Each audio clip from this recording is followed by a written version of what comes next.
Olá pessoal, eu sou José Fortunati, em nome da Fundação da Ordem Social. Estou apresentando o curso livre de Gestão Pública, Conhecendo a Máquina Pública. Passamos por 9 módulos, percorremos o país, procuramos mostrar de que forma a administração pública se organiza, o impacto disso na população, a necessidade de que o atendimento se dê muito bem na área da saúde, assistência social, segurança, educação pública e assim por diante. Mas vem a pergunta, tá bem, temos esta grande organização nacional. E como se mantém essa organização? Como essa estrutura da máquina pública ela consegue realmente operar no seu dia a dia? Pois nós vamos responder isso através do módulo 10, que é o nosso último módulo, do chamado Sistema Tributário. O que é o sistema tributário? É o funcionamento do sistema através do recolhimento de tributos com o objetivo de financiar as atividades do Estado. Ou seja, busca-se junto à população, pessoas físicas e jurídicas, recursos para que os serviços públicos possam ser executados. Para o que serve o tributo público? Primeiro, para o pagamento dos serviços públicos em geral. Segundo, para a manutenção da máquina pública. Terceiro, pagar-se os servidores que operam esta máquina pública. Quem paga os tributos, volto a dizer, lembrando, são os cidadãos e as empresas. O que é o tributo? Tributo é uma prestação pecuniária compulsória. O que significa isso?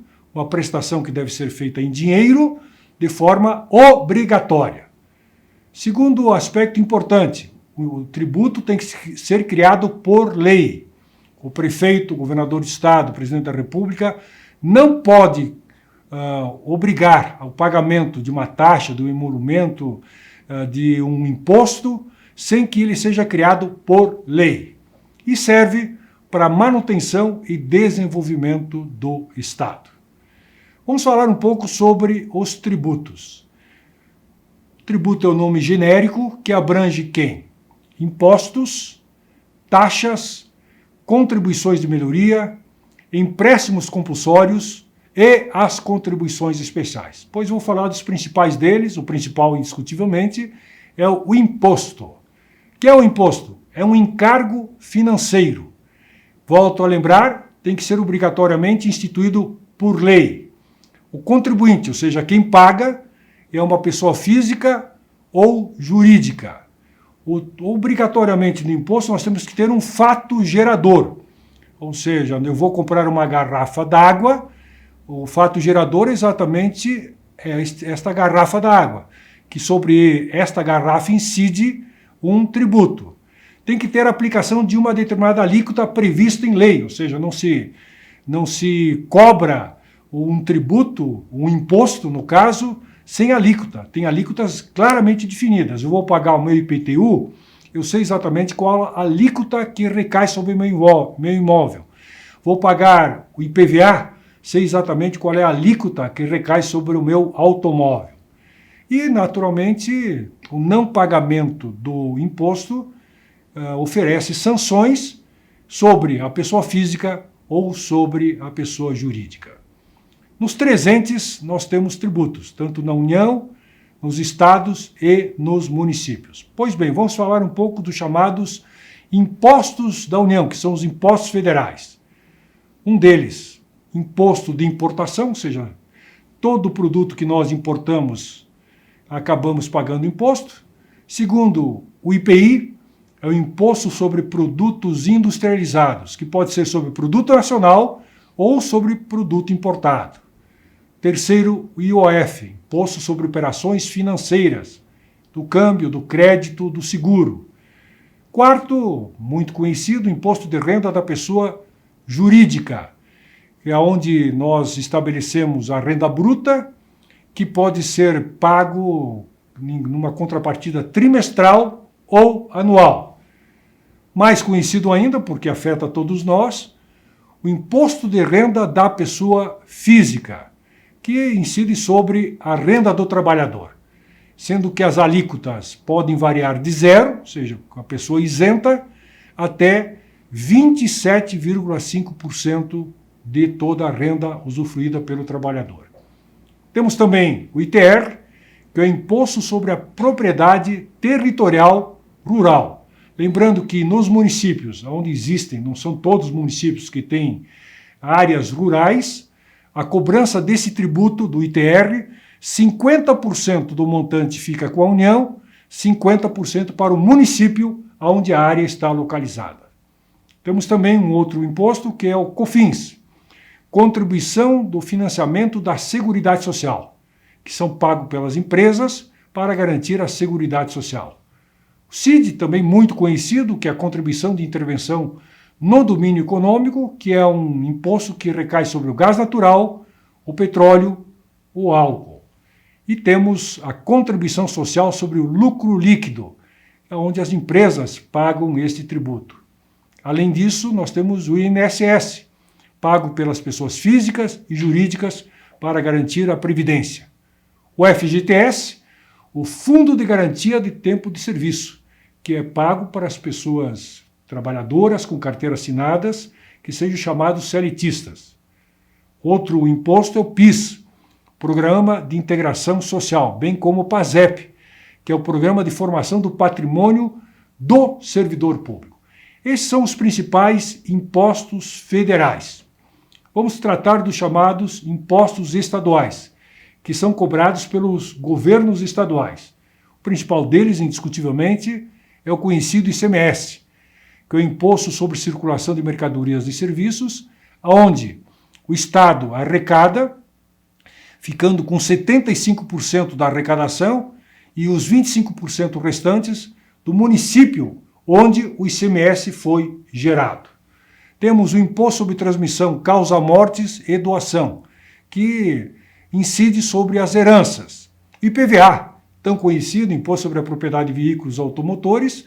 Aqui uma observação importante também, porque quando nós pagamos o IPVA no nosso município, 50% desse valor se dirige ao Estado, para o cofre estadual, e 50% fica para os cofres do município.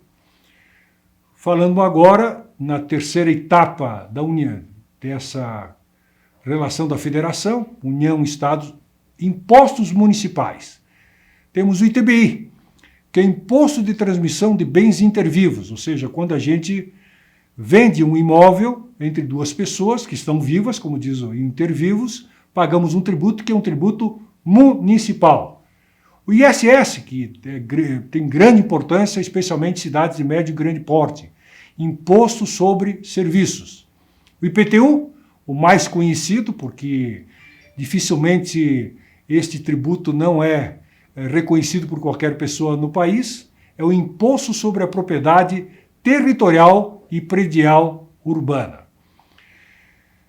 Um dado importante para que a gente consiga realmente refletir sobre esse cipoal, que é o Sistema Tributário Nacional, que é extremamente oneroso, que é regressivo, porque ele acaba incidindo mais sobre quem ganha menos, ou seja, proporcionalmente, quem ganha mais paga menos do que quem recebe menos. É impressionante isso no Brasil. É uma carga tributária muito pesada, considerada hoje a maior carga tributária da América Latina e uma das maiores do mundo. Segundo os últimos dados do Ministério da Fazenda, a arrecadação dos tributos no Brasil corresponde a em torno de 34% do PIB, do Produto Interno Bruto, da riqueza nacional. Como já disse, é um sistema regressivo, tem uma incidência maior proporcionalmente sobre quem tem menor capacidade de contribuir.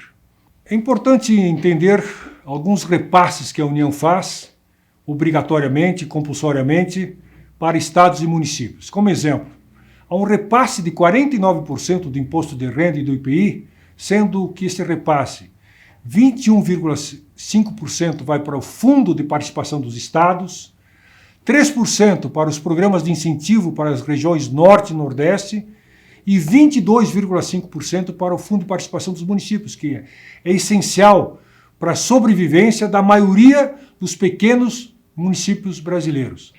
Grande parte dos 5.700 municípios brasileiros depende muito desse repasse do Fundo de Participação dos Municípios feito pelo governo federal. Estados e Distrito Federal, eles abocanham 10% do IPI, do Imposto sobre Produtos Industrializados. A CID, 29% vai para Estados e Distrito Federal. O ICMS, 75% fica com os estados, como já falei, e 25% para os municípios.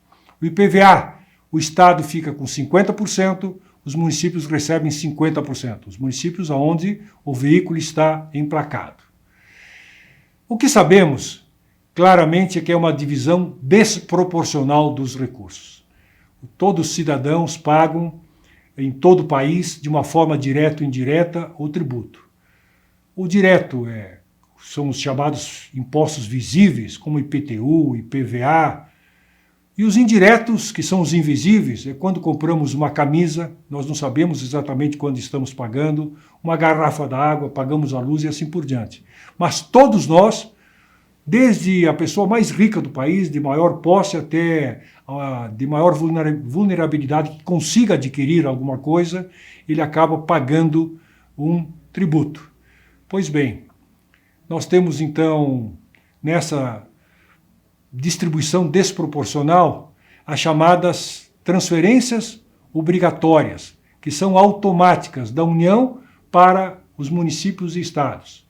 Nós temos também a transferência fundo a fundo. Um exemplo concreto é o Fundo Nacional da Saúde para o Fundo Estadual e Fundo Municipal da Saúde, que dá condições para que a saúde pública seja realmente levada adiante. Além de convênios, são muito comuns os convênios firmados pelo governo federal, com governos estaduais, pelo governo federal, com governos municipais, em várias áreas, de uma forma muito tipificada.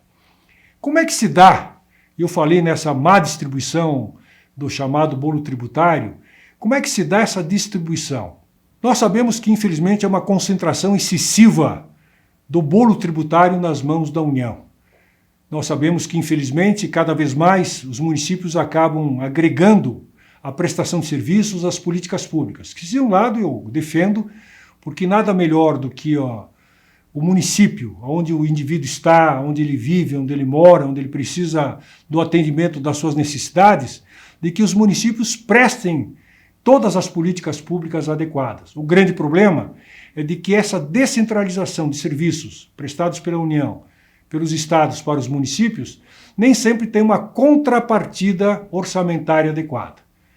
Segundo os últimos dados, que mudam de ano para ano, um pouquinho, mas a grosso modo, dá para dizer o seguinte: esse bolo tributário ele é formado da seguinte forma: a União fica com 58% de tudo que se arrecada no país em termos de tributo. Tudo! 58% vem para Brasília. Os estados, 26 estados e o Distrito Federal, ficam com 24%. E pasmem, os 5.700 municípios, que volto a lembrar, são cada vez mais responsáveis pela saúde pública, pela educação, assistência social, além de cuidados da cidade, tapar buracos, iluminação pública, enfim, todas as questões, os municípios ficam com apenas 18% de tudo que se arrecada no país. Então, realmente, é um problema muito grande. Só para dar uma ideia de como isso tem mudado ao longo do tempo. Quando nós aprovamos, eu era deputado federal, fiz parte da comissão que analisou e montou a LDB, a Lei de Diretrizes Básicas da Educação, nós tínhamos como responsabilidade do município o chamado ensino fundamental, que era composto de 8 séries. Passamos a ter a obrigatoriedade da 8ª série no ensino fundamental. Com o passar do tempo, o Plano Nacional da Educação foi aumentando a responsabilidade dos municípios. E os municípios passaram a atender o 9º ano do ensino fundamental, ou seja, contratação de professores, construção de salas de aula, mais servidores, ou seja, mais gastos, mais investimentos na área da educação sem a contrapartida financeira. Mais adiante, a obrigatoriedade para que as crianças atendessem crianças de 4 e 5 anos. Pois bem, ampliou-se ainda mais o número de salas, contratação de professores, servidores, sem a devida contraprestação, o repasse financeiro. E agora, a necessidade de que toda a educação infantil, começando na creche, com 0 ano, atendendo até crianças com 3 anos, ela seja feita também pelos municípios, sem a devida contraprestação pecuniária. Consequentemente, aumentaram, estou dando um exemplo, mas não é o único, aumentaram muito as tarefas do município sem que a contraprestação pecuniária fosse realizada. Um exemplo também na área da saúde. Cada vez mais há uma municipalização do atendimento à saúde, que é muito bom, porque os municípios têm que estar cada vez mais preparados para responder às demandas da população. O grande problema é de que a concentração de recursos ainda permanece na União, uma parte nos estados, e os municípios que devem prestar esse serviço contam com apenas 18% do bolo tributário. Então é fundamental que uma reforma tributária aconteça, de um lado, para fazer com que ela não seja mais regressiva, não permitindo mais que os que ganham menos, os que produzem, paguem mais tributos proporcionalmente do que aqueles que mais ganham, que mais riquezas têm. De outro lado, terminar com esse cipoal do sistema tributário. Nós temos um dos sistemas tributários mais complexos do mundo. As empresas são obrigadas a constituir uma outra empresa, um grande escritório, só para tratar da sua contabilidade, pela complexidade do sistema tributário. Terceiro, nós precisamos fazer com que os municípios passem a receber mais. Nós precisamos fazer com que os municípios tenham mais recursos, fazendo com que eles possam atender de forma muito mais dinâmica, muito mais ágil e em condições o cidadão que precisa das políticas públicas na ponta. É isso aí, meus amigos. Com isso encerramos, em nome da Fundação da Ordem Social, o nosso curso livre de gestão pública, Conhecendo a Máquina Pública. Em 10 módulos, procurei, de uma forma sintética, é verdade, mas dar uma noção muito clara de como a máquina pública se organiza e como isto é importante para a vida do cidadão, especialmente do cidadão que precisa do poder público para o atendimento na área da saúde, assistência social, segurança, saúde pública e assim por diante. É uma boa reflexão para que a gente, em conjunto, possa repensar o Brasil. Possa pensar um Brasil melhor, um Brasil mais justo, um Brasil que procure respeitar os direitos, exija que o cidadão cumpra com seus deveres e, consequentemente, a gente tem uma sociedade muito mais feliz, muito mais inclusiva, uma sociedade que seja mais justa para todos. Agradeço a atenção de vocês, um fraterno abraço.